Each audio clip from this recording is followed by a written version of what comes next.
ಕನ್ನಡ ಸಂಧಿ ಸಂಸ್ಕೃತ ಕನ್ನಡ ಮತ್ತು ಸಂಸ್ಕೃತ ಸ್ವರ ಸಂಧಿ ವ್ಯಂಜನ ಸಂಧಿ. ಕನ್ನಡದಲ್ಲಿ ಎಷ್ಟು ಕನ್ನಡ ಅಕ್ಷರಮಾಲೆಯಲ್ಲಿ ಎಷ್ಟು ಅಕ್ಷರಗಳಿದ್ದಾವೆ? 41. ಅದರಲ್ಲಿ ಯೋಗವಾಹ ಅದು ಗೊತ್ತಾ? ಏನು ಯೋಗವಾಹ ಅಂದರೆ? ಯೋಗವಾಹಗಳು ಎರಡು. ಅನುಸಾರ ವಿಸರ್ಗ. ಕನ್ನಡ ಸಂಧಿ ಸಂಸ್ಕೃತ ಕನ್ನಡ ಸಂಧಿ ಸಂಸ್ಕೃತ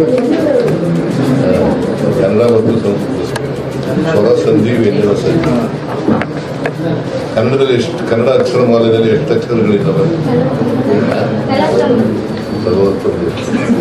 ಅದರಲ್ಲಿ ಯೋಗವಾಹ ಅದು ಗೊತ್ತಾ? ಏನು ಯೋಗವಾಹ ಅಂದರೆ? ಯೋಗವಾಹಗಳು ಎರಡು. ಅನುಸಾರ ವಿಸರ್ಗ. ಅನುಸ್ವಾರ ವಿಸರ್ಗ. ಸ್ವರ ಅಂದ್ರೆ ಏನು? ಸ್ವತಂತ್ರವಾಗಿ ಉಚ್ಚರಿಸಲ್ಪಡುವ ಅಕ್ಷರಗಳ ಸ್ವರ. ಸ್ವತಂತ್ರವಾಗಿ ಉಚ್ಚರಿಸಲ್ಪಡುವ ಅಕ್ಷರಗಳನ್ನು ಸ್ವರ ಅಂತ ಕರಿತೀವಿ. ವ್ಯಂಜನಗಳು ಸ್ವರಗಳ ಸಹಾಯದಿಂದ ಉಚ್ಚರಿಸಲ್ಪಡುವ